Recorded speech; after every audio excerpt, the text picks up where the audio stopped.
Hello. Boom. What's up, guys? Duke from Moby Duke Fitness here. Also, what was known as the Moby Duke podcast as well, but I don't really do a podcast that much anymore. I mentioned on my last video, I've decided that the podcast is not a route I really want to go. I rather focus on YouTube exclusively. If I have a guest on, I might whip out the two mics, make it a little more professional, things of that nature. But I feel like I was kind of waiting for the perfect moment to have podcasts and to do all these things. And I think in the long term and in the short term, to be frank, it would just be a much larger benefit if I just, all right, I want to talk about something, boom, here's my phone, start filming, roll the camera. Don't even write a script, just go with it. Unless it's something, where I really need some concrete words down. If I stumble a few times, whatever, it is what it is. So this video is about what I've learned over the past year as a fitness trainer. And I put air quotes around that for a couple reasons. One, I didn't have my first official personal training job until July of 2020 with Fearless Fitness, which I obviously talked about in my last video. Number two, why I say it's a year ago is because that's when I decided I want to do this. I want to train people. So to give you a little bit of a background of my fitness journey, I was always a fit kid. Really, I was always in shape. High school, you name it. Even when I didn't work out, I was a lean kid. I looked like a high school athlete. And that's what I was, because I would go to school, I would lift weights, and then I would play basketball, or vice versa. So I was burning so many calories in high school. What would usually happen was, especially towards my sophomore, junior year, in the off season I would lift, play basketball, but I would usually put on some weight because I wasn't doing as much cardio as I should have been doing. And then when the season came around, our coach didn't really have us lift, so I would lose a lot of that muscle mass, which wasn't good either. It's very important that you keep muscle mass because you don't want to be in the basketball game, or any sport for that matter, with weak strength. So that was high school, and then I went to college, and I was always on and off. My freshman year, my sophomore year, I did a Jim Stepani program my spring semester of my freshman year. That was probably when I looked my best in college, because I had the low body fat percentage. You could see a little bit of my abs, and I was starting to put on muscle. So I was still a skinny kid, but the ladies were like, damn, this kid's in shape. Now, I wasn't a big dude or anything. I wasn't a football player, basketball player, a D1 athlete, but I was an in shape kid. And then my junior, senior came around, and I just treated my body like shit. Didn't exercise, maybe would shoot hoops for fun, maybe once in a blue moon go to the gym, but it wasn't really until I had put on so much weight, I was like, holy shit, I need to make a change. And that was 2018, going right into 2019. So I signed up for Planet Fitness. I started doing some weightlifting, a tiny bit of cardio, and was doing that for a little bit, and then basketball became a passion of mine again. And if you haven't seen the video, I highly recommend you watch it, my journey to almost going pro, almost going overseas.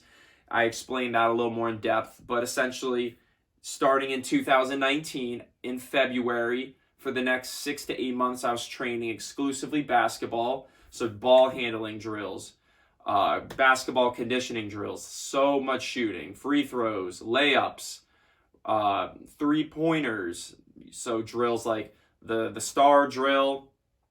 God, it's been so long, I can't even remember a lot of these drills. Single leg shooting drills, mic in drill, things like that would improve my conditioning and my performance in terms of basketball. And it worked. I lost a lot of weight, and I got pretty damn good at basketball, because in high school I never was great, and in college somehow my shot got better, and it just started to flow naturally because I was really working on my game. So yeah, I'd school a lot of kids at the park and at the gym and stuff like that. Not that I would beat everyone, but I mean, I was pretty good. There were other kids who were playing college at the park, and I play them, and I do just fine, if not better than them, or a little bit worse.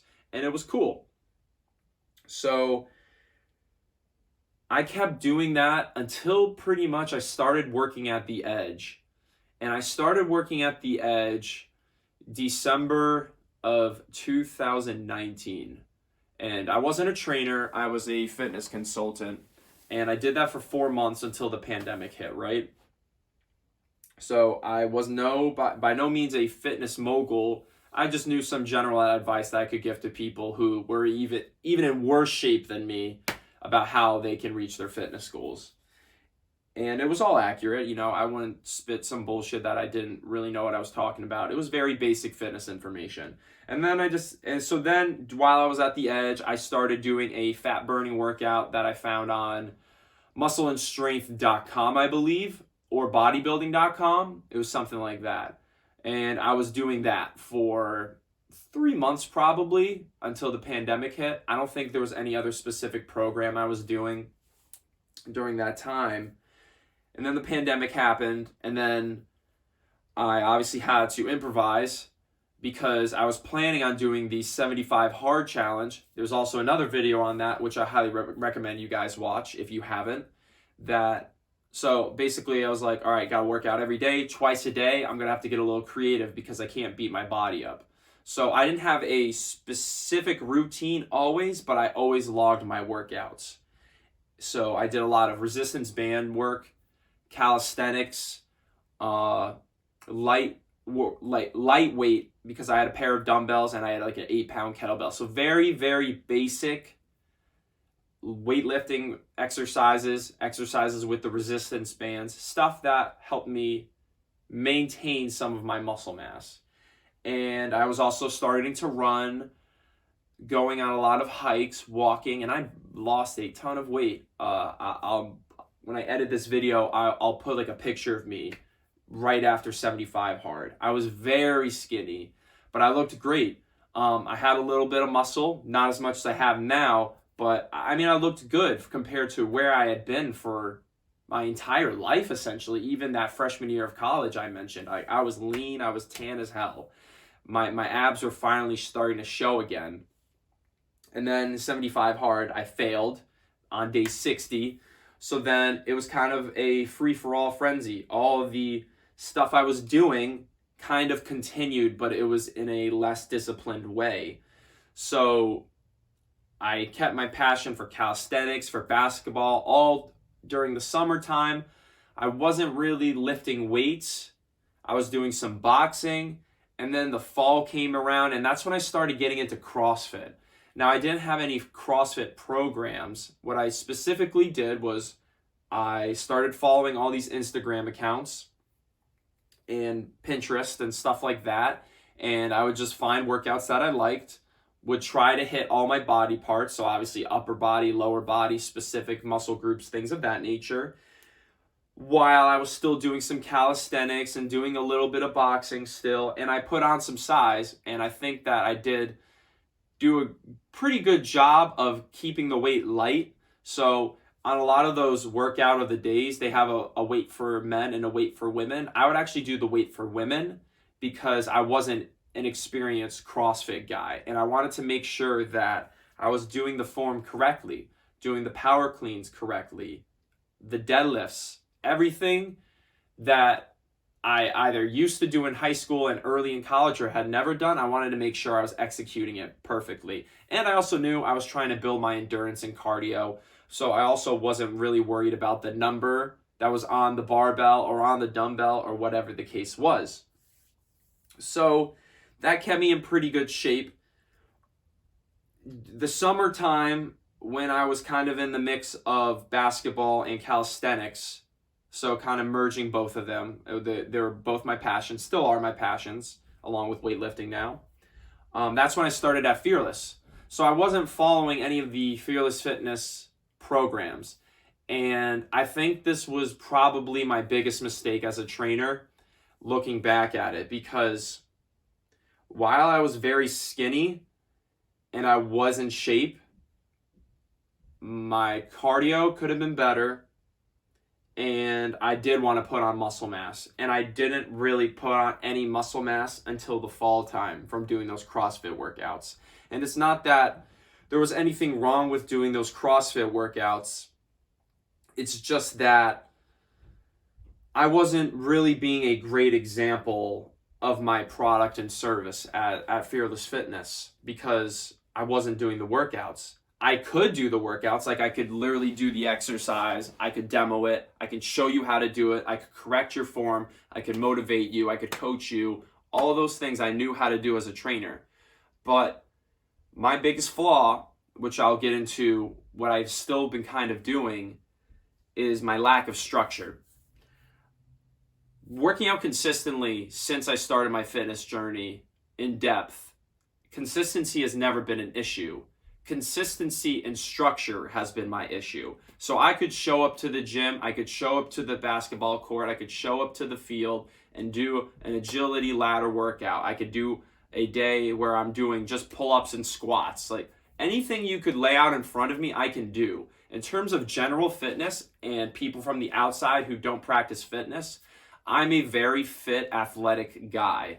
I'm probably in the top 20%, right?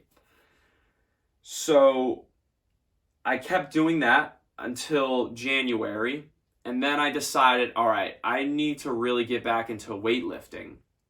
So I started doing this program, which you guys can see on my social media, specifically Instagram, of me doing deadlifts, front squats, reverse lunges, bicep curls, pull-ups, dips, regular bench press, close grip bench press, lateral raises, basically all the basic strength, endurance, muscle hypertrophy exercises I was doing. And it worked. I definitely have put on some muscle, no doubt. At least 5 pounds, probably 5 to 10 pounds. So I was really starting to stabilize and build my strength endurance. And my cardio was starting to slack again. I was doing metabolic finishers, things like that, but I wasn't doing enough of the cardio stuff. So then I started doing more boxing, which was perfect because I was working at Tapout. So I was picking up stuff that I was doing at Fearless and picking up stuff I was doing at Tapout and kind of merging them. But I still wasn't doing the programs that I've been promoting, that I've been either help designing or following Kyle about. Kyle, who's our director of programming at Tapout, and Greg Hammonds, who's the director of programming at Fearless Fitness, or who was, because Greg and I are obviously no longer at Fearless Fitness. So it's March now. I've essentially been a trainer for a year. Again, air quotes, trainer, because like I said, I didn't start at Fearless till July, and I wasn't officially certified till October. So there's a lot of gray area in terms of my fitness endeavors and my credentials, my experience, things of that nature. And I can't just talk the talk, I have to walk the walk. So after doing the strength training program I've been doing since January, and then replacing the upper body parts of it with a Road to Muscle Up program on the gymnastic rings that I was also doing in the summer inconsistently, I've come to the conclusion that as a trainer, I'm almost perfect in the general sense, except for structure. Because if I can't give structure to myself, how can I give structure to my clients outside of the classes at Fearless Fitness and the classes at Tapout? And I really started to pick up a lot of clients at Tapout Fitness, which is awesome. And it's not that I'm not giving them good programs. The clients that I have who specifically want to gain muscle and lose some body fat, I'm doing something similar to what I was doing since January with the equipment that we have at Tapout. And for people who just want to do general boxing and conditioning, I got plenty of drills in my head that I've practiced on my own, or I've learned through Greg, through Kyle at Tapout, or just you name it. So in a general sense, I still know what I'm doing, but I need to be able to talk the talk. So if I'm not going to be doing the classes that I'm teaching, I have to have a rigid program that's going to help me get to the goals I want. And I've been stumbling around and jumping around for all this time, for a whole year now. And there's obviously been months here and there where I followed a program, but I've lost interest or it's fallen through. I changed my mind.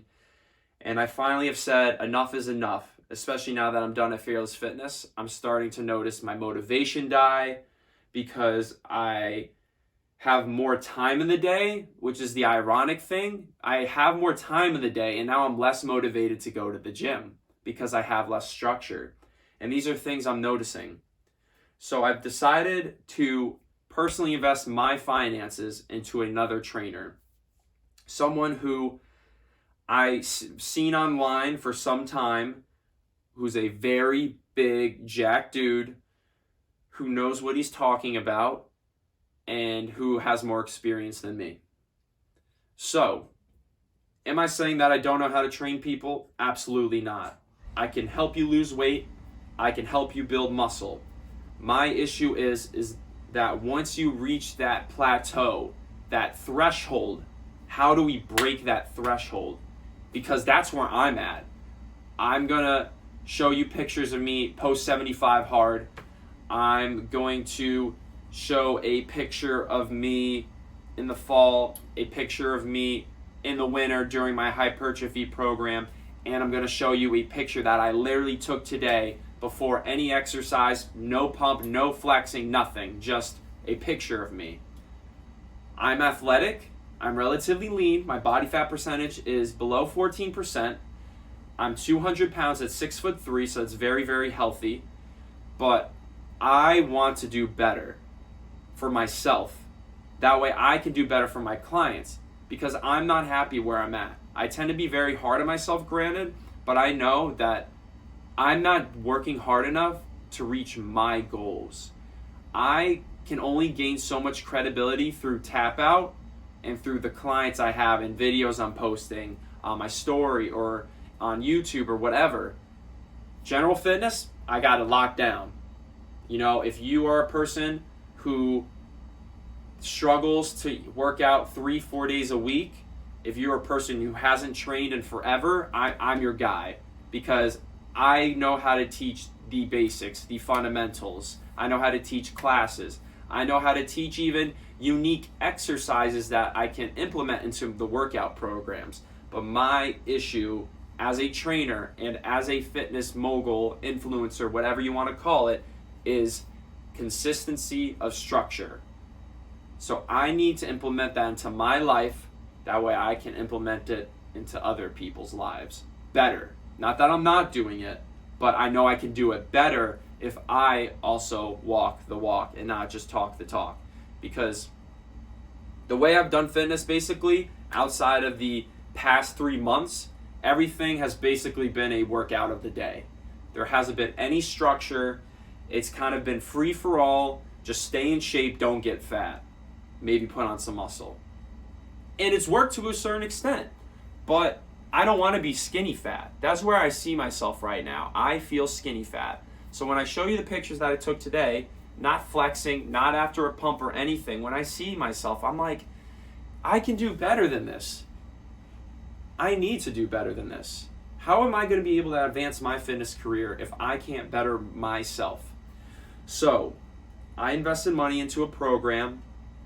It is a calisthenics program, but the reason I'm doing a calisthenics program is because I was contemplating not cutting till April. I had a friend advise me though, start now. Basically start now. If you don't start now, you're not gonna get those results till July or August at the earliest. Shout out to Tyler. He was an exercise science major, athletic trainer major. There's a difference between those two majors if you don't know. And he's an incredibly fit guy. He's been working out consistently for 4 years. The guy's ripped, shredded. but he also has a lot of muscle. He can actually do a muscle up, unlike me. So he's a step ahead of me. But he sees what I'm doing, and he knows I'm doing a good job. So I know I'm in the right direction, but I feel like I've been in this plateau probably for the past 6 months. Not just as a trainer, because I feel like I've improved as a trainer, but just how I walk the walk. I hope that makes sense. So, I'm doing a basic calisthenics program that I basically have to do every day, and then I log those workouts, but I'm also logging in my steps, the calories I burn, the calories I eat to the best of my abilities, because I can't really measure or weigh some of my meals. But I'm going to track it to the best of my abilities, and I'm hoping that I get my body fat percentage down to 12%, or at the lowest 10%. I basically just want my abs to show. I want to be able to not have to flex my core for my abs to show, because there's actually studies that show that's very bad for you to do. Imagine you're at the beach a lot and you're always having to tense your core because you're trying to show off your core to the ladies. So I need to step it up, and that's what I'm going to do. I've come a long way. I've improved a lot as a person. This past 6 months have been tough in a variety of ways, but I've made a lot of growth, and I'm going to continue making growth, and fuck this plateau. I'm breaking through this wall. I'm making it happen. I'm doing a 60-day workout challenge. So, ironically, I did 75 hard for 60 days, but I have the workout programmed not by me, by someone else, because now I have more personal accountability. If I fail the program, it's not because of him, it's because of me. I can make excuses when I design the programs myself, or I can give up on them easier, if that makes sense, because I didn't financially invest in these programs that I created, obviously, outside of me getting my NASM certification and what I've learned from there, because I am certified. So it's not that I don't know what I'm doing, it's that I want to be in the top 10%, the top 5% of fitness trainers, influencers, moguls. I feel like I'm in the top 20%. I want to jump into the top 5%. Hope you guys enjoyed this video. I hope it motivates you, and I hope it goes to show you that no matter where you are in your journey, know that I'm still improving, because I need to improve and I want to improve. So let's do it together. Let's get better together. Let's get those six-pack abs together. Not that everything's about six-pack abs, but let's become the best version of ourselves together. Your journey might be different than mine. My journey is quite a weird, backwards journey, if you ask me. But fuck it. So let's go. Let's fucking go. I hope you guys enjoyed this video. Like, subscribe, comment below. What did you think? Was this an insight you didn't think I had? Or an insight you didn't have of me? Like a perspective you had of me? Let me know in the comments, whether Instagram or YouTube or any other social media platform I might be on. So, appreciate you guys watching. Have a great rest of your day.